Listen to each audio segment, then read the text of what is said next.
नाज़रीन आदाब। अवधनामा के प्रोग्राम अखबारों की दुनिया में मैं हारून रशीद आपका खैर मकदम करता हूँ। पेश खिदमत है पुरोश घोष का अहम मजमून, बाबरी मस्जिद फैसला हक़ायक़ से इनकार का मजहर। वो लिखते हैं कि मंदिर और मस्जिद तनाज़े से मुताल्लिक़ सुप्रीम कोर्ट के हालिया फैसले समेत किसी भी अमल के दुरुस्त फैसले के लिए ये ज़रूरी है कि तारीख़ी, साइंसी और अक़ली नुक्ते नज़र के बाद हक़ायक़ पर संजीदगी के साथ फैसला किया जाए।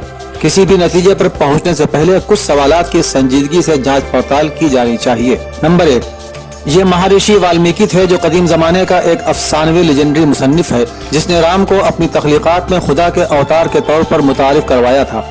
कहा जाता है कि यह कहानी राम की पैदाइश से बहुत पहले तख्लीक की गई थी और इसमें अयोध्या में राजा दशरथ के महल के अंदर राम की पैदाइश की जगह का जिक्र है, उस जगह पर नहीं जहां बाद में बाबरी मस्जिद तामीर हुई थी।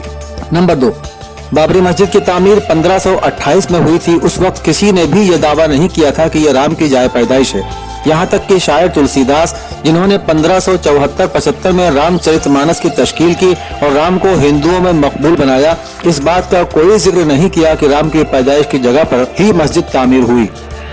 नंबर 3, हिंदू मजहब के तमाम मोतक़ीदीन जैसे चैतन्य, रामकृष्ण और विवेकानंद ने भी कभी यह नुक्ता नहीं उठाया कि राम की पैदाइश के मौके पर एक मस्जिद तामीर हुई थी। विवेकानंद ने तो राम की सदाकत पर बतौर तारीख़ी किरदार पर भी सवाल उठाया। नंबर 4, बाबरी मस्जिद के 300 साल से ज्यादा पुराने मुनज़्ज़म वजूद के बाद 1885 में बरतानवी हुकूमत के दौरान कुछ हिंदू पुजारियों ने इस सिलसिले में एक तनाज़ा खड़ा किया, लेकिन उन्होंने अपनी बात को साबित करने के लिए कोई ठोस सबूत पेश नहीं किए।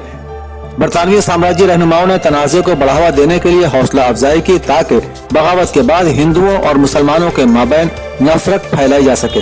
नंबर 5, रामलला को मस्जिद के नवाह में 1949 में रात के अंधेरे में चुपके से रखा गया था ताकि वहां पर नमाज की अदायगी से रोका जा सके।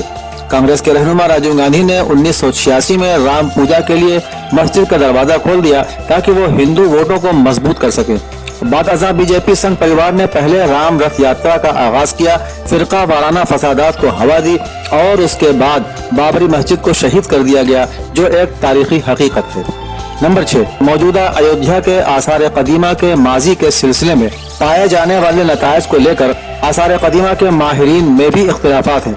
यहाँ तक कि अगर कोई ASI यानी आर्कियोलॉजिकल सर्वे ऑफ इंडिया के मखसूस नताइज और तावील को कबूल करता है, जिसके बारे में सुप्रीम कोर्ट ने फैसला सुनाने पर इन्हिसार किया है, तो यह साबित नहीं होगा कि मस्जिद मुबैना तौर पर राम की जाए पैदाइश पर तामीर हुई थी।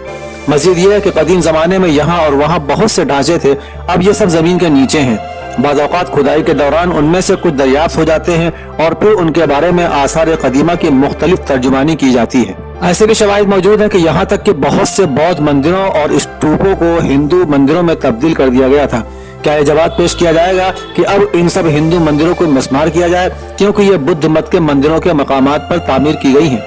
अगरचे सुप्रीम कोर्ट ने 1949 में रामलला की तनसीब और 1992 में बाबरी मस्जिद के इन्हिदाम को गैर कानूनी कार्रवाइयों के तौर पर तनकीद का निशाना बनाया और यह तस्लीम किया कि बाबरी मस्जिद मज़कूरा ढांचे को तबाह करके नहीं बनाई गई थी और तस्लीम किया था कि मजहबी अकायद अवाम के लिए हसास हैं, तो उसने अजीब तौर पर यह नतीजा अख्ज़ किया कि एक बार जब अदालत के पास ये तस्लीम करने के लिए मवाद मौजूद है कि अकीदा जो पेश किया गया है वो अकीदा हकीकी है और दिखावा तो इसी बुनियाद पर है, उसने ये हुक्म दिया कि पूरी मुतनाज़ा आराजी को एक ट्रस्ट के हवाले किया जाए जो राम मंदिर की तामीर के लिए तश्कील दिया जाए और मुसलमानों को मस्जिद की तामीर के लिए 5 एकड़ जमीन दी जाए। ऐसा लगता है कि यह संघ परिवार का इनाम है और अक़लियती बिरादरी के साथ इजहार हमदर्दी भी। कुदरती तौर पर इस फैसले ने बीजेपी और संघ परिवार को खुश कर दिया है, क्योंकि उन्हें तारीखी यादगार को तबाह करने के उनके मुजरिमाना फेल का अदालती जवाब मिल सकता है, लेकिन उसने मुल्क के अवाम के जमहूरी सेकुलर जहन रखने वाले तबके में शदीद तशवीर और अजियत का बाइस बना है और अदलिया की गैर जानिबदारी के बारे में शुबहा पैदा किया है। हम ये भी गौर करते हैं कि सुप्रीम कोर्ट का फैसला अमली तौर पर इंसाफ का इनकार है, जो कानून के तमाम उसूलों और सबूतों, अखलाकियात के नुस्खों को नज़रअंदाज करता है।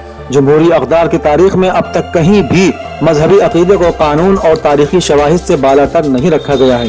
सुप्रीम कोर्ट के इस फैसले ने मजहब पसंदी को फ़रोग़ देने की एक दूररस संगीन मिसाल कायम कर दी है।